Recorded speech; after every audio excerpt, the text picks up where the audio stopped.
नमस्कार दोस्तों, स्वागत है आप सभी लोगों का करियर इंडिया एजुकेशन में। मैं अभिषेक दुबे आज आप लोगों के लिए लेके आया हुआ हूँ सामान्य विज्ञान में जो जीव विज्ञान की अपनी एक सीरीज चल रही है उसमें मानव रक्त पार्ट 1 है ये। ह्यूमन ब्लड बहुत ही इंपॉर्टेंट है दोस्तों, बार बार प्रश्न पूछा जाता है और इसका एक तरीके से देखा जाए तो मानव के शरीर में सबसे अहम रोल भी है, इसीलिए इससे प्रश्न जो है वो लगातार पूछे जाते हैं। दूसरी बात, ये इतना ज्यादा कॉम्प्लिकेटेड है, इसमें इतने सारे तत्व पाए जाते हैं, या एक तरीके से क्या कहा जाए तो इसके इतने सारे पार्ट है, भाग है कि आप जब आज इस सेशन को पूरा पढ़ेंगे तो आपको निश्चित तौर पर मजा आने वाला। आप समझेंगे कि अच्छा इतनी चीजें भी होती हैं और ये सब ये कार्य करती हैं, इनके बिना तो जीवन ही संभव नहीं है। तो चलिए दोस्तों, इस मजेदार क्लास को अपन चालू करते हैं। मानव रक्त पार्ट 1। याद रखिएगा दोस्तों, ये ह्यूमन ब्लड जो है ये 2 में आएगा, पार्ट 1 में, पार्ट 2 में, क्योंकि बड़ा चैप्टर है इसलिए पार्ट 1 में ये समाप्त नहीं हो सकता, पार्ट 2 भी इसका आएगा। ठीक है दोस्तों, चलिए अपन चालू करते हैं। जो लोग टेलीग्राम से नहीं जुड़े हैं वो लोग टेलीग्राम से जरूर जुड़ जाएं। इसका जो पीडीएफ है वो आपको टेलीग्राम पर मिलेगा, जैसे ही क्लास समाप्त होगी टेलीग्राम पे इस पीडीएफ को अपलोड कर दिया जाएगा, आप लोग जाके डाउनलोड करके उसको कभी भी पढ़ सकते हैं, है ना। चलिए अपन चालू करते हैं दोस्तों। ये जो आपके सामने पहली स्लाइड खुल चुकी है इस पूरी स्लाइड में ही बाकी पूरी की पूरी क्लास है। इसको अगर आप लोगों ने अच्छे से समझ लिया तो विश्वास मानिए पूरी क्लास आपके लिए एकदम सरल हो जाएगी, क्योंकि आगे चल के सिर्फ प्रश्न उत्तर है, बाकी पूरा का पूरा जो सार है वो इसी पहली वाली जो स्लाइड है इसी में है। चलिए चालू करते हैं। सबसे पहले तो रक्त पे आते हैं। रक्त यानी ब्लड। रक्त के बहुत सारे पर्यायवाची आप लोगों को पता होंगे, लहू, रक्त, शोणित, ये सब रक्त के पर्यायवाची हैं। इंग्लिश में उसको ब्लड कहते हैं, है ना। रक्त के यदि हम विज्ञान की बात करें, उसके अध्ययन की बात करें, तो हीमेटोलॉजी और सेरोलॉजी ये दो आते हैं दोस्तों, तो दोनों पे आप लोग गौर करिएगा और भूलिएगा नहीं, है ना। एक सेरोलॉजी ये हो गया एक, और एक हो गया हीमेटोलॉजी, तो दोनों ही रक्त के अध्ययन से जुड़े हुए विज्ञान है। क्लियर है। चलिए अब आगे चलते हैं। रक्त दरअसल देखा जाए तो क्या क्या है, ये उसकी विशेषताएं लिखी हुई हैं। तरल संयोजी ऊतक। एक बात और मैं क्लियर कर दूं दोस्तों, पहली स्लाइड में अपन ये वाला जो पोर्शन है ऊपर वाला इसको करेंगे, दूसरी स्लाइड में रक्त के वर्गीकरण पर आएंगे, और तीसरी वाली स्लाइड में रक्त के कुछ कार्य देखेंगे और हीमोग्लोबिन की संरचना देखेंगे। ठीक है, तो 3 पार्ट में ये है दोस्तों, इसी में है। चलिए, तो रक्त एक तरल संयोजी ऊतक है, ये वाली बात अपन ने इससे पहले जो ऊतक पढ़े थे उसमें कर ली है कि वह क्यों तरल संयोजी ऊतक है। एक कनेक्टिंग टिश्यूज है, उसका काम संवहन का है, परिवहन का है, उत्सर्जी पदार्थों का भी संवहन करता है ना। इसके अलावा तरल संयोजी ऊतक है, इस बात को आप लोग याद रखिएगा, सीधा प्रश्न आता है।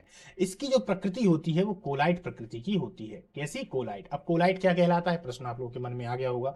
ये जो दूसरा वाला पॉइंट है दोस्तों, ये देखिए, ये जो दूसरा वाला पॉइंट है इसकी चर्चा कर रहा हूं। पहला हो गया तरल संयोजी ऊतक, प्राकृतिक कोलाइड है। कोलाइड को आप लोग ऐसे समझिए कि कोलाइड उस चीज को कहते हैं कि मान लीजिए आपने किसी छन्ने से किसी तरल पदार्थ को छाना, यदि वो पूरी की पूरी तरह उससे बाहर निकल जाता है तो वो नॉर्मल तरल पदार्थ है। यदि उसका कुछ भाग उसमें अड़ जाता है तो उसको हम बोलते हैं कोलाइड। क्या बोलते हैं? कोलाइड। कोलाइड की ये परिभाषा आपके लिए सिर्फ समझने के लिए, बाकी कोलाइड में भी बहुत सारे आते हैं, वो एक अलग मैटर है केमिस्ट्री का। कोलाइड को आप लोग इतना ध्यान में रखें कि छन्ने से छन्ने पर उसमें कुछ पदार्थ उसमें चिपक जाएगा। इसका जो पीएच मान होता है दोस्तों वो 7.4 होता है। यदि मानव के शरीर के परास की भी बात कर लें तो मानव 7.4 में ही जीवित रह सकता है, तो वही रक्त का भी होता है। तो 2 प्रश्न यहां से निकल कर आते हैं। ये यहाँ पे मैं मिटा देता हूं क्योंकि यहाँ पर पेन गलती से चल गया है। ठीक है, तो दोनों चीजों को याद रखें। मानव का परास भी 7.4 है, और पीएच मान यदि देखा जाए किसका, मनुष्य के रक्त का, तो वो भी 7.4 है। हम जानते हैं 6 से ऊपर वाले क्षार होते हैं और 6 से माइनस वाले या 6 से कम वालों को हम अम्ल की गिनती में रखते हैं। पुरुष में यदि हम इसकी मात्रा देखें तो 5.5 लीटर होती है, यानी 5.5 लीटर के आसपास पुरुष में इसकी मात्रा होती है। महिलाओं में इसकी मात्रा 5 लीटर होती है, 1.5 लीटर कम हो जाता है। महिलाओं में अक्सर हीमोग्लोबिन और आयरन की कमी रहती है दोस्तों। इस चक्कर में भी महिलाओं में यदि देखा जाए तो पुरुषों की अपेक्षा आधा लीटर जो रक्त है वह कम होता है। याद रखिए, ये प्रश्न बार बार आता है, इसीलिए मैंने इसकी आपसे चर्चा कर दी। शरीर के भाग का यदि देखा जाए तो 7% ब्लड ही होता है। मान लीजिए आप 100 किलो के हैं, कितने किलो के हैं? 100 किलो के, तो आपके शरीर में 7% यानी 7 किलो खून होगा। इस बात का भी आप अंदाजा लगा लें। ठीक है, एवरेज 5 से 6 लीटर होता है, आदमी इतना ही होता है, इससे ज्यादा आदमी होता नहीं है ना। चलिए, तो आप लोग समझ गए होंगे शरीर के भाग का 7%। क्लियर है। चलिए अब अपन देखते हैं इसका निर्माण, फॉर्मेशन ऑफ ब्लड। ये बनता कहाँ है, बनता कहाँ पर है? तो दोस्तों याद रखिएगा, जब हम छोटे होते हैं, माँ के गर्भ में होते हैं, यानी कि भ्रूण अवस्था में होते हैं, एम्ब्रॉय अवस्था में होते हैं, तब जो एक तरीके से देखा जाए रक्त है वह लीवर में बनता है। कहाँ बनता है? लीवर में। ये बहुत इंपॉर्टेंट है, बार बार पूछा गया है, इस वाली बात पे गौर करिए। होता क्या है, जब हम छोटे हैं तो जो हमारी हड्डियां हैं ना वो बहुत मजबूत नहीं है, एकदम पतली पतली हैं, दुबली पतली हैं, तो उनका विकास उतना हो नहीं पाता है। इस चक्कर में जो ब्लड का निर्माण है बचपन में, बचपन तो नहीं कहेंगे इसको, भ्रूण अवस्था कहते हैं, माँ के गर्भ की अवस्था कहते हैं, तो उस समय पर ब्लड का निर्माण यकृत में होगा। जैसे ही हम बाहर आते हैं, बाहर आने के बाद जब हमारी हड्डियां मजबूत होने लगती हैं, तो फिर इसी रक्त का निर्माण अस्थि मज्जा से होता है। किससे होता है? अस्थि मज्जा। आप कहेंगे अस्थि मज्जा क्या है सर? बोन मैरो इसको इंग्लिश में बोलते हैं। हड्डियों के बीच में जो गैप होता है उसमें जो एक पदार्थ भरा रहता है उसी को बोन मैरो कहा जाता है। यदि आप लोगों में से कुछ लोग पुराने हैं तो आप लोगों ने एक मूवी देखी होगी, जंग मूवी। उस मूवी में जो संजय दत्त है, संजय दत्त जेल में बंद रहता है और जैकी श्रॉफ जो है वो उसको पकड़ के लेकर आता है। लेकिन जैकी श्रॉफ के लड़के को दोस्तों कैंसर हो जाता है ना, ब्लड कैंसर। और ब्लड कैंसर में होता क्या है कि उसकी जो अंदर की जो खून है वो बनना बंद हो जाता है, आरबीसी बनना बंद हो जाती हैं। अब उसको जो बेन मैरो है, उसका लड़के का जो बोन मैरो है वो जो संजय दत्त है उससे मैच कर जाता है, यानी संजय दत्त का नाम उसमें बल्ली भाई रहता है, याद होगा आप लोगों को। तो ये जो कहानी है ये वही बोन मैरो की है ना। तो जब भी इस तरीके से कैंसर वगैरह होते हैं तो बोन मैरो का ही एक तरीके से ट्रांसफर करा जाता है, क्योंकि हड्डी में वो आरबीसी बन नहीं पाती हैं, है ना, या फिर रक्त जो है वो उसका निर्माण नहीं हो पाता। जब रक्त का निर्माण नहीं हो पाता है तो वहीं पर फिर एक तरीके से देखा जाए तो कैंसर की स्थिति जो है बहुत उत्पन्न होने लगती है। तो अस्थि मज्जा, बोन मैरो, ये जब वयस्क अवस्था में हम आ जाते हैं तब ये अस्थि मज्जा में बनता है। क्या? फॉर्मेशन ऑफ ब्लड, यानी रक्त का निर्माण। तो दो चीजें हमने यहां से सीखी, जब छोटे थे भ्रूण अवस्था में थे तो यकृत में, जब बड़े हो गए तो अस्थि मज्जा में। क्लियर हो गया? चलिए अब अपन आगे चलते हैं दोस्तों। अब अपन देखते हैं रक्त का वर्गीकरण। क्या? रक्त का वर्गीकरण। इसको कितने भागों में बांटा जाता है? ऐसा नहीं है कि ये रक्त है तो ये तरल पदार्थ है तो ये खाली ऐसा पानी जैसा होगा, इसमें किसी ने रंग वंग डाल दिया होगा, ऐसा नहीं है। ये भी अपने आप में पूरा का पूरा एक तंत्र है दोस्तों, है ना, एक सिस्टम है, एक सिस्टम से पूरा कार्य होता है। अब मैं अगली स्लाइड खोलता हूं और इस वाले पार्ट को, ये वाला जो पार्ट है यहां से लेके यहां तक, ये वाला जो पार्ट है ना, इसको मैं दूसरी स्लाइड में खोलता हूं, वहां पर बड़े में आपको ज्यादा अच्छे से समझ में आएगा। देखिए, रक्त का वर्गीकरण, क्लासिफिकेशन ऑफ ब्लड। देखिए, रक्त में दो प्रकार के पदार्थ पाए जाते हैं, या दो भागों में यह बटा हुआ होता है। पहला जो भाग होता है दोस्तों वो होता है प्लाज्मा। क्या होता है? प्लाज्मा। इसको याद रखें आप लोग। ये वाला जो पहला भाग है ये होता है प्लाज्मा। क्लियर है? और ये जो दूसरा भाग होता है ये होता है रुधिराणु। क्या होता है? रुधिराणु। क्लियर? अब आप लोग समझिए, इन्हीं को कार्पल्स भी कहते हैं। कहीं कहीं पर कोई कोई किताबों में ये जो 60% है 55 भी हो जाता है, और ये वाला जो है ये 45 हो जाता है। ठीक है? तो 55-45 में भी कंफ्यूज मत होना। यदि मान लीजिए इस तरीके के प्रश्न आते हैं तो 55 और 60 को लोग साथ में कभी नहीं देते। क्लियर है? क्योंकि इनकी जो मात्रा है थोड़ी बहुत घटती बढ़ती रहती है, ऐसा नहीं है ज्यादा घट बढ़ जाए, यही 5 3 2 ऐसी ऊपर नीचे होती रहती है। क्लियर? अब देखते हैं प्लाज्मा। ये जो दोस्तों प्लाज्मा वाला भाग होता है, इसी प्लाज्मा वाले भाग में यदि हम देखें तो ये तो हो गया 60% रक्त का। अब इसी प्लाज्मा की यदि हम पूरे टोटल 100% की बात करें तो क्या क्या होता है? एक होता है इसमें जल जो कि 90% है, सबसे ज्यादा। फिर होता है इसमें प्रोटीन, बहुत ही ज्यादा जरूरी है, 7%। फिर होते हैं इसमें लवण, और फिर होता है इसमें ग्लूकोज, 0.1%। ये वही ग्लूकोज है जिसकी कमी से मधुमेह रोग हो जाता है, याद होगा आप लोगों को, चर्चा ये अपन करने वाले हैं। इसमें चार चीजें आप लोग अच्छे से याद रख लें, क्योंकि प्रश्न आता है प्लाज्मा में क्या क्या पाया जाता है, कितने परसेंट प्लाज्मा में जल है, प्रोटीन है, लवण है, ग्लूकोज है, चारों क्वेश्चन इससे बन जाते हैं। अब इस प्रोटीन वाले भाग को थोड़ा मैं और गौर करूंगा दोस्तों, वो मैं आपको हल्की सी एक झलक दिखाने वाला हूं, फिर उसके बाद उसकी चर्चा अपन अगली वाले पार्ट में करेंगे। प्रोटीन में अगर देखा जाए दोस्तों तो मुख्यतः इसमें 3 प्रोटीन होती हैं। एक होता है फ्राइबिनोजेन, एक होता है इसमें थ्रोम्बिन, और एक होता है दोस्तों इसमें हिप्रिन। 3 याद रखिएगा। कौन कौन सी मैंने आपको बताई? फ्राइबिनोजेन, थ्रोम्बिन और हिप्रिन। इनमें से जो ऊपर वाली दो हैं वो समझिएगा पूरी बात को ध्यान से, अगर नहीं समझ पाए तो उसको रिवर्स करके फिर से सुन लीजिएगा, बहुत इंपॉर्टेंट लाइन है दोस्तों। जो ऊपर वाली दो थी फ्राइबिनोजेन और थ्रोम्बिन, इनका मुख्य कार्य क्या होता है? इनका जो मुख्य कार्य होता है वो होता है रक्त का थक्का बनाना शरीर के बाहर। समझना। और हेपरिन का जो काम है वह होता है रक्त का थक्का ना बनाना शरीर के अंदर। तो ये दोनों के और तीनों के जो पुख्ता काम है वो आप लोगों को अब समझ में आ गए होंगे। क्लियर है। इसकी चर्चा अपन पार्ट 2 में करेंगे, जहां पर ब्लड के पूरे थक्के बनने की पूरी जानकारी समझेंगे कि किस तरीके से थक्का बनता है। लगभग में 4 स्टेप होते हैं, 4 स्टेप के बाद रक्त का थक्का बन जाता है। थक्का से मेरा मतलब है कि मान लीजिए आपको कहीं घाव हो गया, अब मान लीजिए आपके घाव हो गया और आपको एक ऐसी बीमारी है जिसको हीमोफीलिया बोलते हैं, उसमें रक्त का थक्का नहीं बनता, यानी ऊपर पपड़ी नहीं जमती, तो आपका रक्त ही निकल जाएगा पूरा और आप मर भी सकते हैं, है ना। लेकिन रक्त का थक्का तो जम जाता है। वो एक प्रकृति की बहुत अच्छी व्यवस्था है। तो वो 4 स्टेप में पूरी होती है और उससे प्रश्न बहुत ही आते हैं दोस्तों। तो अपन उस पर चर्चा करेंगे, है ना। चलिए अब अपन आगे चलते हैं। हमने प्लाज्मा वाले भाग को देखा। अब इसी प्लाज्मा वाले भाग में ये जो आप नीचे देख रहे हैं, यदि फ्राइबिनोजेन को निकाल दिया जाए तो कुछ इस तरीके से हो जाता है, यानी कि हल्का ये पीले कलर का होता है। जब इसमें आरबीसी वगैरह ये सब मिली होती हैं, ये बगल वाली, तब इसका कलर जो है वो रेड होता है। अन्यथा निकाल देने पर ये जो इतना भाग है, ये जो भाग है यही प्लाज्मा कहलाता है। और फ्राइबिनोजेन को निकाल देने के बाद इसको हम सेरम कहते हैं। क्या बोलते हैं? सेरम। अब याद रखिएगा, ये जो सेरम है दोस्तों, इस सेरम का ही उपयोग आप लोगों ने देखा होगा कि जो लीवर से ग्रसित व्यक्ति होते हैं, जिनके अंदर खून नहीं बन पाता है, उनको ये सेरम ही चढ़ाया जाता है। इसी को प्लाज्मा कहते हैं। वो जो पैकेट होते हैं वो इसी तरीके से पीले पीले कलर के होते हैं। ठीक है। चलिए, तो हमने प्लाज्मा को समझा। अब हम रुधिराणु को समझते हैं, यानी कार्पल्स को। ये मुख्यतः 3 भागों में दोस्तों बटी हुई होती हैं। पहला होता है आरबीसी, दूसरा होता है डब्ल्यूबीसी, तीसरी होती है प्लेटलेट। प्लेटलेट को ही हम रक्त बिंबाणु कहते हैं। डब्ल्यूबीसी को हम कहते हैं व्हाइट ब्लड कार्पल्स, यानी सफेद रक्त कणिकाएं। आरबीसी को हम बोलते हैं रेड ब्लड कार्पल्स, यानी लाल रक्त कणिकाएं। इनका यदि वैज्ञानिक नाम देखा जाए या जो डॉक्टरी वाला नाम होता है उसको बोलते हैं एरिथ्रोसाइट। आरबीसी को एरिथ्रोसाइट, डब्ल्यूबीसी को ल्यूकोसाइट और प्लेटलेट को थ्रोम्बोसाइट। क्लियर है। तो इन 3 नामों में लड़के अक्सर कंफ्यूज हो जाते हैं। आप लोगों को नहीं होना है। यदि आप लोग चाहें तो स्क्रीनशॉट कर सकते हैं, हालांकि आप लोगों के लिए जो है पीडीएफ मिल जाएगा, उसमें आप लोग अच्छे से देख लेंगे। तो आप लोग कंफ्यूजन में मत आना कि एरिथ्रोसाइट कौन सा है, ल्यूकोसाइट क्या है, थ्रोम्बोसाइट क्या है। ठीक है।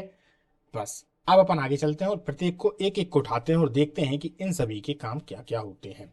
सबसे पहले ही अपन आरबीसी पर आते हैं। तो दोस्तों सबसे ज्यादा यदि मात्रा देखा जाए तो 95% से भी ज्यादा इन्हीं आरबीसी में, यानी कि टोटल जो रुधिराणु है, ये जो कार्पल्स है, ये जो ऊपर मैंने यहाँ कार्पल्स लिखा हुआ है, ये इन्हीं में पूरे में यदि हम देखा जाए तो सबसे जो ज्यादा मात्रा होती है वो होती है आरबीसी की। किसकी? आरबीसी की। क्लियर। ये 50 लाख के आसपास होती हैं दोस्तों। इनका जो जीवन काल है वो 20 से 120 दिन होता है। अधिकतम परीक्षाओं में 120 दिन आता है। याद रखिएगा, इसका जो आंसर है वो 120 दिन होता है। सबसे महत्वपूर्ण बात दोस्तों इसमें क्या है कि जो रेड ब्लड कार्पल्स हैं, इनमें अगर देखा जाए तो केंद्रक नहीं होता दोस्तों। क्या नहीं होता? केंद्रक नहीं होता। यहां पर मैं लिखे देता हूं ताकि आप लोग भूलें नहीं। केंद्रक नहीं होता। चूंकि दोस्तों अपन लोगों ने शुरुआत से ही इस बात की चर्चा कर रखी है कि जो मानव शरीर है वह कोशिकाओं से बना हुआ है, और यही बात सही भी है। तो जब पूरा शरीर कोशिकाओं से बना है तो उसी तरीके से आरबीसी भी है, डब्ल्यूबीसी भी है, प्लेटलेट भी है। चाहे बाल का आप एक कण ले लें या फिर नाखून का भी कण ले लें, शरीर का कोई भी भाग है जो कि कोशिकाओं से बना हुआ है। उसी प्रकार से जो रेड ब्लड कार्पल्स हैं, इनकी कोशिकाओं में भी यदि देखा जाए तो केंद्रक नहीं होता। एक चीज क्लियर हो गई। ऊंट और लांबा 2 ऐसे होते हैं स्तनधारी जिनकी आरबीसी में केंद्रक होता है। ये आप लोगों ने किताबों में बहुत सारी में देख रखा होगा, तो ये इस वाली बात को भी आप लोग दिमाग में रखें, हालांकि वो भी पीडीएफ में मिलेगा आपके लिए। तो इनमें केंद्रक नहीं होता। दूसरी बात एक और याद रखिएगा, इनमें लाइसोसोम भी नहीं होता। क्या नहीं होता? लाइसोसोम। अब आप लोग कहेंगे कि सर लाइसोसोम नहीं होता। अब जब इनमें लाइसोसोम नहीं है, लाइसोसोम को हमने क्या कहा था? आत्मघाती थैली, एक तरीके का बम विस्फोटक। लाइसोसोम वो होते हैं जो हमारी कोशिकाओं में पाए जाते हैं, और लाइसोसोम जब देख लेता है कि कोशिका के बहुत सारे अंग काम नहीं कर रहे हैं तो अपने आप को फोड़ के उस कोशिका को ही समाप्त कर लेता है। तो चूंकि लाइसोसोम जो है इसमें पाया नहीं जा रहा है, तो जो आरबीसी हैं वो अपने आप समाप्त नहीं होते। इनको समाप्त करने के लिए भी प्रकृति ने एक विशेष व्यवस्था कर रखी है। अब वो विशेष जो व्यवस्था है वो उन्होंने कहां पर कर रखी है? तो वो जो उनकी विशेष व्यवस्था है वो उन्होंने कर रखी है प्लीहा में, जिसको हम बोलते हैं स्प्लीन। क्या बोलते हैं? स्प्लीन। तो याद रखिएगा ये जो आरबीसी है वो कहाँ जाकर नष्ट होती हैं? स्प्लीन में। स्प्लीन यानी क्या होता है? प्लीहा। अभी अपन देखेंगे प्लीहा कहाँ होता है? स्प्लीन। इसी में जाकर समाप्त हो जाती हैं। इसीलिए स्प्लीन को ही कब्रिस्तान कहते हैं, या याक यार्ड भी उसको कहा जाता है। क्या बोलते हैं? कब्रिस्तान।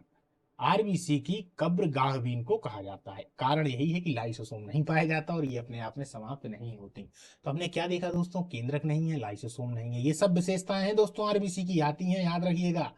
अब जब केंद्रक नहीं है तो प्रश्न बहुत बार पूछा गया है कि क्या किसी की आरबीसी से उसके डीएनए की जांच हो सकती है? बहुत महत्वपूर्ण प्रश्न है दोस्तों। क्या किसी की आरबीसी से डीएनए की जांच हो सकती है? तो भाई साहब डीएनए के लिए तो हमें केंद्रक चाहिए, क्योंकि मुख्यतः डीएनए केंद्रक में पाया जाता है, और जब आरबीसी में डीएनए ही नहीं है तो कैसे जांच हो पाएगी? तो याद रखिएगा कि डीएनए की जांच केंद्रक से नहीं हो पाती। अब प्रश्न है कि डीएनए क्या है दोस्तों? डीएनए अपन लोगों ने शुरुआत में चर्चा कर ली है, प्लेलिस्ट में जाइएगा, डीएनए की और आरएनए की एक अलग से क्लास पड़ी हुई है, उसको देख लेंगे तो आप लोगों को पूरा समझ में आ जाएगा। यहां मैं फिलहाल इतना बता सकता हूं कि डीएनए एक तरीके से देखा जाए तो अनुवांशिक गुणों के लिए उत्तरदायी होता है। इसी के द्वारा यह पता लगाया जा सकता है कि शिशु के पिता कौन है। क्लियर है? चलिए अब अपन आगे चलते हैं। इन्हीं आरबीसी की कमी से एक रोग हो जाता है जिसको हम कहते हैं एनीमिया रोग। क्या कहते हैं? एनीमिया रोग। क्योंकि आरबीसी की संख्या हो जाती है कम, और आरबीसी की संख्या जैसे ही कम होती है तो एनीमिया रोग हो जाता है। याद रखिएगा, एनीमिया रोग आरबीसी की संख्या से कम होता है। अब आप बहुत सारे लोग कहते हैं कि जो एनीमिया है वह आरबीसी से कम होता है। बिल्कुल होता है। इस बात को समझिए दोस्तों, आरबीसी से कम होता है, हीमोग्लोबिन से कम होता है, आयरन से कम होता है। कैसे? देखिए, मान लीजिए ये अपनी जो है ये अपन ने गोल गोल बना दी, आरबीसी बना दी। इसी आरबीसी में क्या पाया जाता है? तो हीमोग्लोबिन पाया जाता है। क्या पाया जाता है? हीमोग्लोबिन पाया जाता है। और ये जो हीमोग्लोबिन है, इसी हीमोग्लोबिन में क्या पाया जाता है? तो इसी में पाया जाता है आयरन। आयरन। तो अब एनीमिया रोग किन किन के कारण हो गया? आयरन के कारण हो गया, हीमोग्लोबिन के कारण हो गया, और आरबीसी के कारण हो गया। तो ये तीनों बातें एक हैं, भूलिएगा नहीं, तीनों को याद कर लीजिएगा। क्लियर है? क्वेश्चन वही रहता है दोस्तों, बस वो कंफ्यूजन करने के लिए ऊपर नीचे कर देते हैं। तो हमें आरबीसी लगभग में समझ में आ गई। अब अपन आते हैं डब्ल्यूबीसी में। इनको बोलते हैं श्वेत रक्त कणिकाएं, व्हाइट ब्लड कार्पल्स। आरबीसी की थोड़ी संरचना को जरूर देख लें दोस्तों। ये उभया तल वाली होती हैं। आप लोगों के घर में प्लेटें होंगी, प्लेट को उठा लीजिए, देख लीजिए, प्लेट के समान इनकी पूरी संरचना होती है, यानी कि ऊपर हल्का सा ऐसा गड्ढा टाइप का होता है। ये देखिए, ये जो बनाया हुआ है ये ऐसा गड्ढा ऊपर की तरफ में होता है, उभया तल वाली होती है। डब्ल्यूबीसी की चर्चा करें तो इनको हम ल्यूकोसाइट कहते हैं। सबसे कम संख्या इन्हीं की होती है, सबसे कम। देखिए, ये 50 लाख है, तो ये कितनी होती है? 10,000। इनका जो जीवन काल है वो मुख्यतः देखा जाए तो 4 दिन होता है, 4 दिन में ये समाप्त हो जाती हैं। ये यहाँ पर अपन ने वाइट जो ब्लड कर्पल से इनकी लगभग संरचना बनाई, हालांकि उतनी नियत संरचना इनकी नहीं होती। ये जो साइड साइड में है ये अपन ने रेड जो कार्पल्स हैं उनको बना दिया है। रेड यहाँ पर बनाने का एक ही कारण है, ताकि आप लोग समझ पाए कि रेड ज्यादा होती हैं और व्हाइट सबसे कम होती हैं। क्लियर है? अब व्हाइट ब्लड कार्पल्स को भी यदि देखा जाए तो इसमें केंद्रक होता है। वेरी वेरी इंपॉर्टेंट दोस्तों, प्रश्न पूछा जाता है, क्योंकि आदमी सोचता है आरबीसी में केंद्रक नहीं होता तो इसमें भी नहीं होता होगा, लेकिन इसमें दोस्तों केंद्रक होता है।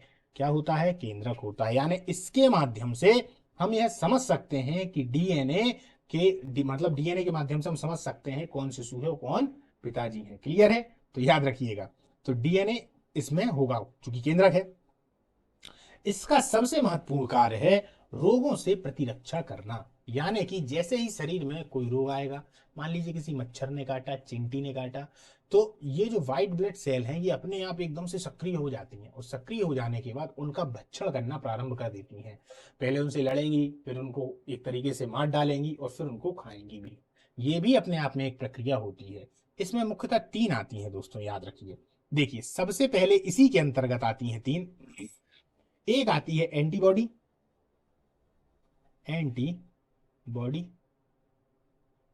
दूसरी आती है लिम्फोसाइट, लिम्फोसाइट। समझते जाइएगा इनकी कार्यप्रणाली को। और तीसरी आती है मोनोसाइट, मोनोसाइट। सबसे पहली जो एंटीबॉडी है इसका कार्य होता है रक्षा करना। ये सब अगर देखा जाए तो दोस्तों ये वाइट ब्लड कर्पल्स के अंतर्गत ही आ रही हैं, तो इसका कार्य है रक्षा करना। लिम्फोसाइट जो होती है, ये जो होती है ना, ये होती है टी सेल। इसको टी सेल भी कहते हैं क्योंकि इसका आकार टी के बराबर होता है। और ये जो मोनोसाइट होती हैं दोस्तों, ये सब में बड़ी होती हैं, सबसे बड़ी। देखिए अब प्रश्न कैसे कैसे आते हैं, प्रश्नों पे ध्यान दीजिएगा।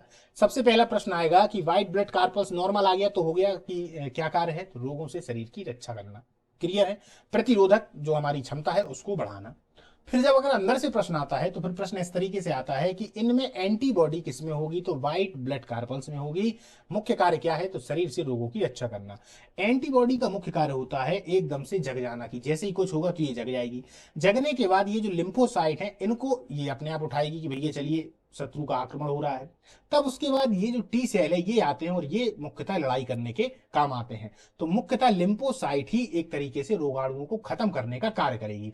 अब चूंकि जब वो खत्म हो गए हैं तो लाश तो तैरेगी कि नहीं तैरेगी उन रोगाणुओं की, तो उन लाशों का भक्षण करने का जो कार्य है वो तीसरा वाला ये जो मोनोसाइट है इसका कार्य होता है। ये उनको खा के उनको अपने आप समाप्त कर देता है।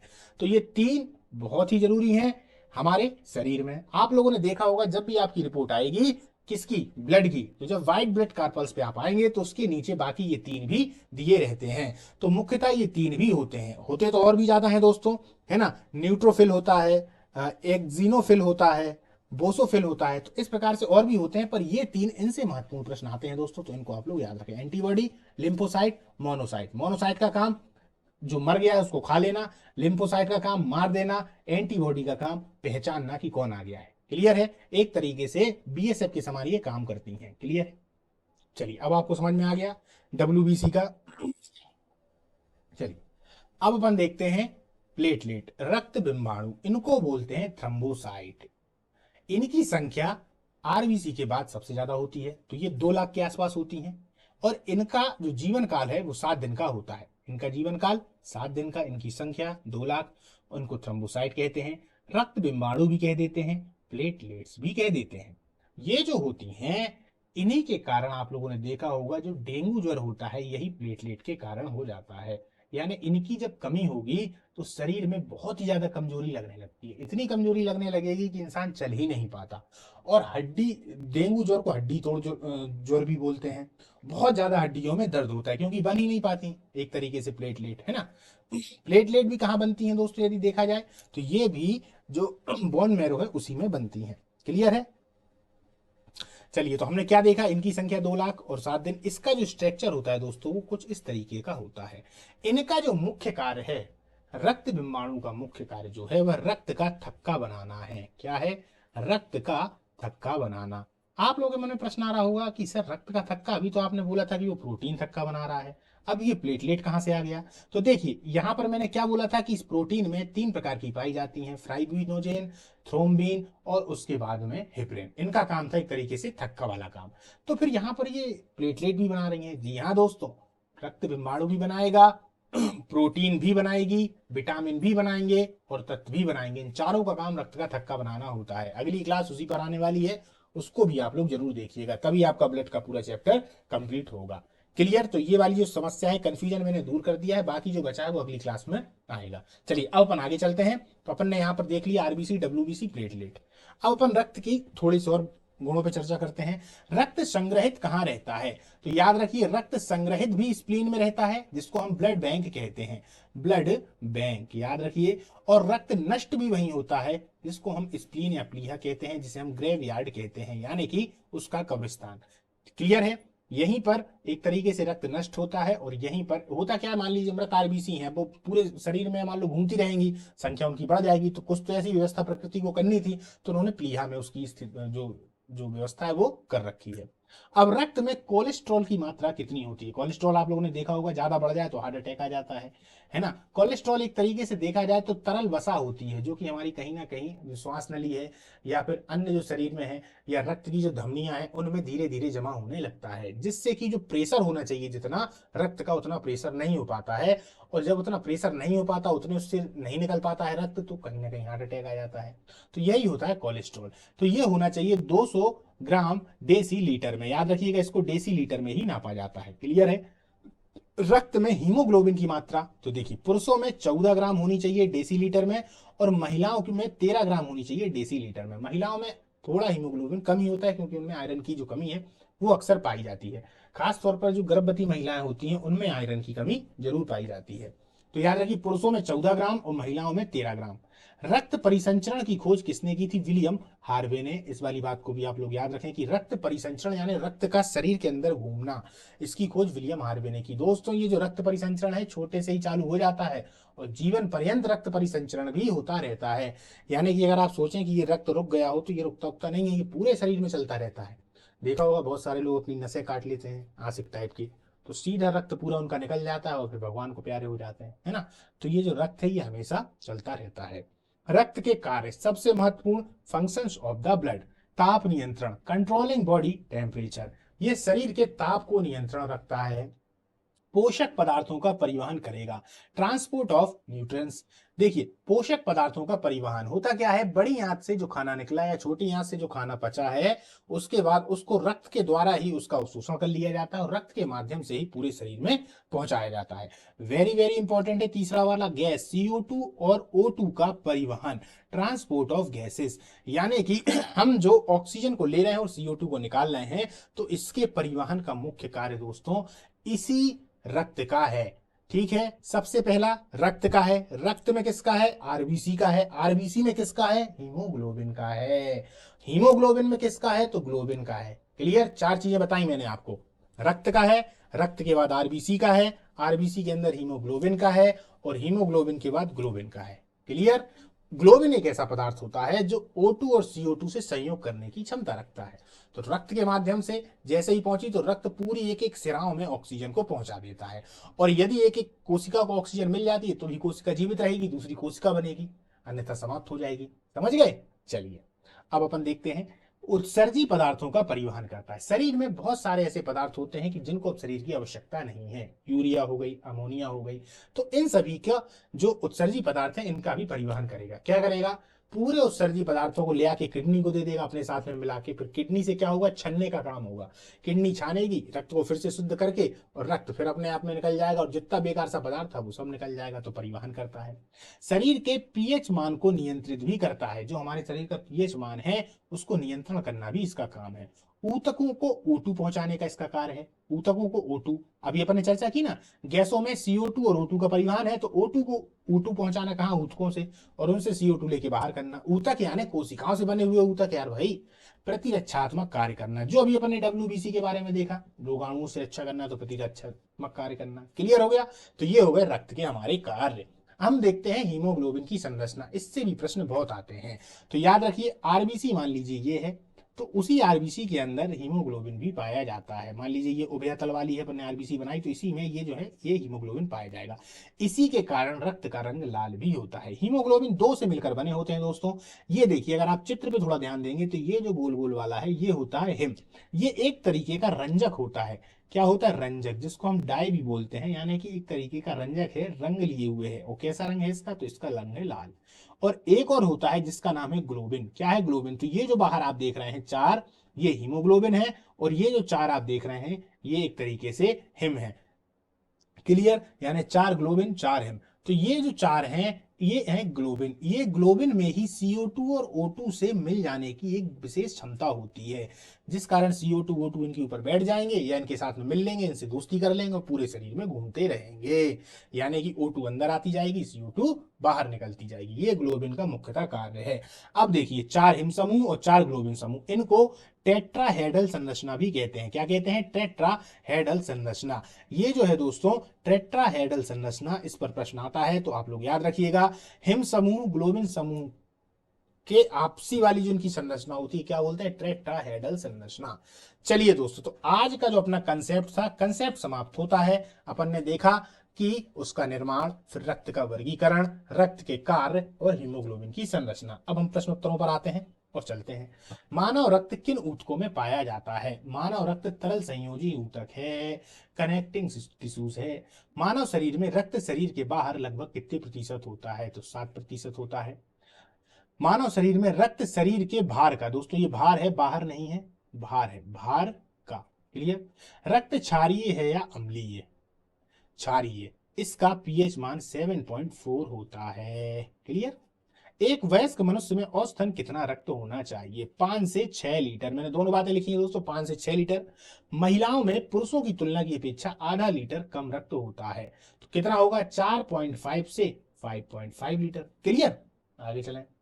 रक्त मुख्यतः कितने पदार्थों का बना होता है? तो अपन ने देखा था दोस्तों, एक था प्लाज्मा, एक था रुधिराणु। तो प्लाज्मा जो था वो दोस्तों कितने परसेंट था? प्लाज्मा हमने देखा था ये 60% था, कहीं कहीं ये 55 भी है। रुधिराणुओं की यदि हम बात कर लें तो कितना हमने देखा था कि ये 40 था, और कहीं कहीं ये 45 भी था। रुधिराणु को ही कार्पल्स कहा जाता है। प्लाज्मा को देखते हैं, यह रक्त का अजीवित तरल भाग होता है, यानी जीवित नहीं है। रक्त का लगभग 60% भाग प्लाज्मा ही होता है, पहली बात।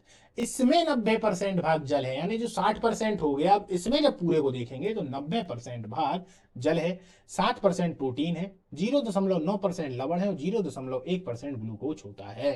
बहुत सारे लोगों को 60 और 90 में कंफ्यूजन हो रहा होगा कि ये तो यार 60% है, तो ये 90 पर क्यों हो गया? अगर ऐसा कंफ्यूजन है दोस्तों तो एक बार कमेंट बताइएगा, अगली बार इसको क्लियर करूंगा, ठीक है। वैसे ये छोटी सी बात है, आप लोगों को कंफ्यूजन इतना नहीं होना चाहिए। शेष पदार्थ बहुत कम मात्रा में होते हैं। बचे हुए भोजन एवं हार्मोन का शरीर में संवहन प्लाज्मा के द्वारा ही होता है। प्लाज्मा का मुख्य कार्य क्या होता है? बचे हुए हार्मोन और भोजन का संवहन करना। जब प्लाज्मा में फाइब्रिनोजेन नामक प्रोटीन निकाल ली जाती है तो शेष भाग को क्या कहते हैं? सेरम। जो अपन ने शुरुआत में देखा था, ये देखिए, ये अपन ने देखा था ना सेरम। जब अपन ने फाइब्रिनोजेन को हटा दिया तो वो क्या बचा? सेरम। इस तरीके का ये जो पीला है ना, और कम पीला हो जाता है। क्लियर। चलिए आगे चलते हैं। रुधिराणु क्या कहलाते हैं? यह रक्त का शेष 40% भाग होता है, जिसे हम 3 भागों में बांटते हैं: लाल रक्त कण, श्वेत रक्त कण, रक्त बिम्बाणु। यानी कि लाल रक्त कण आरबीसी, श्वेत रक्त कण डब्ल्यूबीसी, और रक्त बिम्बाणु यानी प्लेटलेट। प्लेटलेट है ना, प्लेटलेट। चलिए, लाल रक्त कण की विशेषताओं को लिखिए। स्तनधारियों के लाल रक्त कण उभयतल वाले होते हैं, शुरुआत में ही बताया। लाल रक्त कणिकाओं में केंद्रक नहीं होता, यानी डीएनए इसमें काम नहीं करेगा। डीएनए के द्वारा इसमें हम चाहें कि हम पता कर लें कि कौन किसका है तो नहीं निकल पाएगा, तो लाल रक्त कणिकाओं में केंद्रक नहीं होता। मैं बार बार डीएनए इसलिए बोल देता हूं ताकि आप केंद्रक को ना भूलें। अपवाद होता है ऊंट और लांबा, ये जो स्तनधारी है इनकी आरबीसी में केंद्रक होता है, ये भी एक अपनी प्रकृति की व्यवस्था है। आरबीसी का निर्माण होता कहाँ है? अस्थि मज्जा में। अस्थि मज्जा को हम क्या बोल देते हैं? Bone marrow. याद रखिए, एक फिल्म मैंने आप लोगों को याद दिलवाई थी, है ना, याद आ गया होगा। प्रोटीन, आयरन, विटामिन बी 12 एवं फॉलिक अम्ल आरबीसी के निर्माण में सहायक होते हैं। आरबीसी को कौन कौन इनका निर्माण करेगा? Protein, iron, vitamin B 12, folic अम्ल। नोट: भ्रूण अवस्था में इसका निर्माण यकृत और प्लीहा में होता है, और वहीं इनकी मृत्यु भी हो जाती है। भ्रूण अवस्था का मतलब जब बालक मां के गर्भ के अंदर है, तब इनका निर्माण यकृत प्लीहा में होगा। क्यों? हड्डियों का उतना विकास ही नहीं हो पाता, बोन मैरो उतना विकसित ही नहीं हो पाता। बच्चे की हड्डी आप देखोगे कितनी मुलायम होती है ना। इनका जीवन काल 20 से 120 दिन होता है, अधिकतम 120 दिन से ज्यादा नहीं जीती। और इनकी मृत्यु यकृत और प्लीहा में होती है, इसलिए यकृत और प्लीहा को आरबीसी की कब्रगाह भी कहते हैं। तो हमने क्या देखा कि प्लीहा को कब्रगाह भी कह रहे हैं और ब्लड बैंक भी कहते हैं। हाँ, तो याद रखिए, ये वहीं पर बनती भी हैं और मिटती भी हैं। अधिकतम ये बोन मैरो में ही बनती हैं, लेकिन जब भ्रूण अवस्था में ये वहीं पर बनेंगी और वहीं पर मिटेंगी, इसीलिए दोनों चीज इस प्लीहा को कहा जाता है। ब्लड बैंक भी कहेंगे और कब्रगाह भी कहेंगे। इसमें हीमोग्लोबिन होता है, इंपॉर्टेंट जो भी अपन ने समझा। इसमें हीम नामक रंजक होता है, जिसके कारण रक्त का रंग लाल होता है। क्लियर है। और ग्लोबिन लौह युक्त प्रोटीन है, इसी में आयरन होगा जो ऑक्सीजन एवं कार्बन डाइऑक्साइड से सहयोग करने की क्षमता रखता है।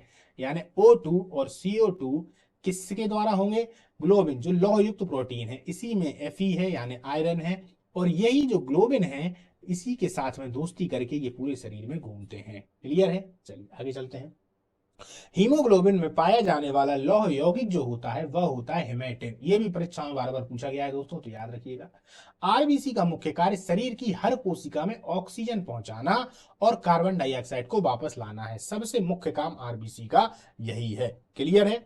हीमोग्लोबिन की मात्रा कम होने को ही हम रक्त क्षीणता या एनीमिया रोग कहते हैं, यानी रक्त की कमी बोल देते हैं। हीमोग्लोबिन कम हो गया तो उसमें होगा क्या? बहुत ज्यादा कमजोरी लगेगी, सांस जब लेंगे तो भी हमको ऐसा लगेगा कि यार कुछ चला गया है, सीढ़ी नहीं चढ़ पाएंगे। तो ये सभी एनीमिया के लक्षण होते हैं।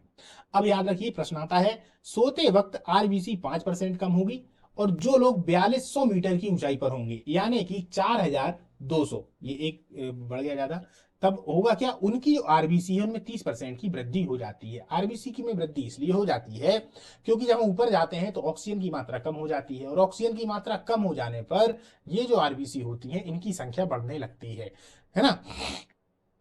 सॉरी, ऑक्सीजन की मात्रा कम हो जाने पर, माफ करिए, और ये जो आरबीसी है इनकी संख्या जो है वो क्या होने लगेगी। देखिए, हम जैसे ऊपर पहुंचे तो ऑक्सीजन की मात्रा हो गई कम, तो आरबीसी को उतनी जो ऑक्सीजन है वो मिल नहीं पा रही, तो होगा क्या कि इनकी जो संख्या है उनमें हो जाती है क्या, वृद्धि। क्लियर है। चलिए आगे चलते हैं। आरबीसी की संख्या हीमोसाइटोमीटर से नापी जाती है। किससे, हीमोसाइटोमीटर से। इस वाली बात को आप लोग समझ पाए हैं कि नहीं समझ पाए हैं। सोते वक्त कम होती हैं और ऊंचाई पर जाते हैं तो ऑक्सीजन की कमी की वजह से आरबीसी में वृद्धि हो जाती है। जिस व्यक्ति को थैलेसीमिया रोग होगा उनमें लाल रुधिराणु नहीं बन पाते। याद भी रखिए कि जिनमें थैलेसीमिया रोग होगा उनमें लाल रुधिरकण नहीं बन पाते। चलिए अब बनाते हैं श्वेत रक्त कणिकाएं, यानी ल्यूकोसाइट या डब्ल्यूबीसी। इनकी विशेषताएं, आकार और रचना में ये अमीबा के समान दिखाई देती हैं, लेकिन अगर ऐसा आता है कि इनका आकार किस तरीके का होता है, तो ऑप्शन दोस्तों वो अनिश्चित भी देता है, क्योंकि आपने अमीबा को भी देखा होगा, वो कभी ऐसा होगा, कभी ऐसा होगा, कभी वो ऐसा होके ऐसा हो जाएगा। तो ये अनिश्चित भी होती है और अमीबा के समान दिखती है। इनमें केंद्रक रहता है, ये याद रखें। इनका निर्माण भी अस्थि मज्जा में होगा, लिम्फ नोड में होगा, और कभी कभी यकृत और प्लीहा में होता है। इनका जीवन काल 2 से 4 दिन होता है। इनकी मृत्यु रक्त में ही हो जाती है। क्यों हो जाती है, जो मैंने बताया, क्योंकि इनमें लाइसोसोम पाया जाता है, तो ये वहीं मर जाएंगी, कोई दिक्कत नहीं। इनका मुख्य कार्य शरीर के रोगों से, संक्रमण से बचाना है। बाकी मैंने आपको 3 प्रकार की और उनमें बता दी थी, है ना। लिम्फोसाइट बता दी थी आपके लिए, जो टी आकार की थी। मोनोसाइट बता दी थी, जो सबसे बड़ी थी। क्लियर। चलिए, डब्ल्यूबीसी का सबसे अधिक भाग न्यूट्रोफिल्स कणिकाओं का बना होता है। न्यूट्रोफिल्स कणिकाएं रोगाणु तथा जीवाणुओं का भक्षण कर लेती हैं। यही न्यूट्रोफिल्स कणिकाएं रोगाणु और जीवाणु को क्या कर देती हैं, भक्षण कर लेती हैं। यही न्यूट्रोफिल्स जो कणिकाएं हैं जो अपन ने पीछे चर्चा की। देखिए यहां पर फिर से आते हैं, फिर एक बार दिखाते हैं आपको। एंटीबॉडी, लिम्फोसाइट, मोनोसाइट, यही न्यूट्रोफिल्स कणिकाएं कहलाती हैं। क्लियर। चलिए अब आते हैं रक्त बिम्बाणु, ब्लड प्लेटलेट, जिनको हम थ्रोम्बोसाइट भी कहते हैं। तो यह केवल मनुष्य और स्तनधारियों के रक्त में पाई जाती हैं। क्लियर, पहली बात हो गई। इनमें केंद्रक नहीं होता। इनका निर्माण अस्थि मज्जा में होता है, यानी केंद्रक इसमें भी नहीं होता, आरबीसी में भी नहीं होता और रक्त बिम्बाणु में नहीं होता। इनका जीवन काल 3 से 5 दिन का होता है। इनकी मृत्यु कहाँ होगी, प्लीहा में। ठीक है। उनका मुख्य कार्य रक्त का थक्का बनाने में मदद करना है। किसका, रक्त का थक्का बनाने में। ये जो टॉपिक है ये अगली बार आने वाला है। अभी अपन ने बताया था कि रक्त का थक्का बनाने में कौन कौन मदद करता है। विटामिन के भी करेगा, तत्वों में कैल्शियम भी कर देता है, प्रोटीन में थ्रोम्बोइन, फाइब्रिनोजेन करती हैं, हेपरिन भी थोड़ी सहायता करती है, और इसके अलावा हम देखें तो प्लेटलेट जो होती हैं ये भी रक्त का थक्का बनाने में मदद करती है। तो 4 चीजें हैं, इसकी अभी अपन चर्चा अगली वाली क्लास में करेंगे। इंपॉर्टेंट है, डेंगू ज्वर के कारण मानव शरीर में प्लेटलेट की कमी हो जाती है, और मानव शरीर में प्लेटलेट की कमी के कारण थकान महसूस होती है। आप लोगों ने देखा होगा, जिसको भी डेंगू ज्वर होता है तो डॉक्टर कह देते हैं कि जाइए भैया बकरी का दूध पिलाइए, पपीते के पत्तों को किसके खिलाइए, पपीते को खिलाइए। तो इनसे क्या होती है, प्लेटलेट की संख्या में वृद्धि हो जाती है। दोस्तों, जब ये प्लेटलेट ज्यादा घट जाती हैं तो व्यक्ति की मृत्यु तक हो जाती है, क्योंकि प्लेटलेट जब चूंकि पूरी कम हो गई, अब शरीर में कुछ करने को बचा ही नहीं है, अब दम ही नहीं बची तो दम ही निकल गया, है ना। रक्त के कार्य अपन ने देख लिए थे, एक बार जल्दी से पढ़ लेते हैं और अपनी क्लास को समाप्त करते हैं। शरीर के ताप को नियंत्रण तथा शरीर को रोगों से रक्षा करना, शरीर के वातावरण को स्थायी बनाए रखना, शरीर के वातावरण को स्थायी बनाए रखना, घाव को भरने में मदद करना, बिल्कुल थक्का तो जमे गई, रक्त का थक्का बनाना, पचा हुआ भोजन, उत्सर्जी पदार्थ व हार्मोन का संवहन करना, लैंगिक वर्ण में सहायता प्रदान करना। इस वाली लाइन को आप लोग समझें। रुधिर प्लाज्मा के प्रोथ्रोम्बिन तथा फाइब्रिनोजेन का निर्माण यकृत में विटामिन के की सहायता से होता है। विटामिन के रक्त का थक्का बनाने में सहायक है, खुद थक्का नहीं बनाता, वह बनाने में सहायक होता है। सामान्यतः रक्त का थक्का 2 से 5 मिनट में बन जाता है। रक्त का थक्का बनाने के लिए अनिवार्य है फाइब्रिनोजेन। फाइब्रिनोजेन, मैंने इसका नाम पूरी क्लास में 3 बार लिया है, अगले वाली क्लास में अपन रक्त का थक्का और रक्त का आधान, देखिए रक्त का थक्का और रक्त का आधान, आधान का मतलब भाई आदान प्रदान, वो भी एक विशेष प्रक्रिया के तहत ही होता है। ऐसा थोड़ी ना है कि मान लीजिए आपको बुखार चढ़ गया और आप बकरी का खून चढ़ा लो, है तो आपने सोचा बकरी का एक काम करो, निकाल लो बकरी का चढ़ा लो तो बच जाएंगे, तो बिल्कुल ऐसा नहीं होगा, मृत्यु भी हो जाएगी। तो रक्त का आदान प्रदान भी एक विशेष प्रक्रिया के तहत होता है, तो उस पर भी प्रश्न आते हैं। तो रक्त का थक्का, रक्त का आदान प्रदान, और इसके बाद में कि ये प्रश्न और पूछा जाता है दोस्तों कि यदि माता का ग्रुप ए है और पिता का ग्रुप ए भी है तो संभावना क्या है कि पुत्र का जो ब्लड ग्रुप है वह क्या होगा। तो इस पर भी जो है क्लास होगी, तो तीनों चीजों को अपन अगली क्लास में देखेंगे। ठीक है दोस्तों, आज की जो अपनी क्लास है उसको समाप्त करते हैं। नमस्कार, मिलते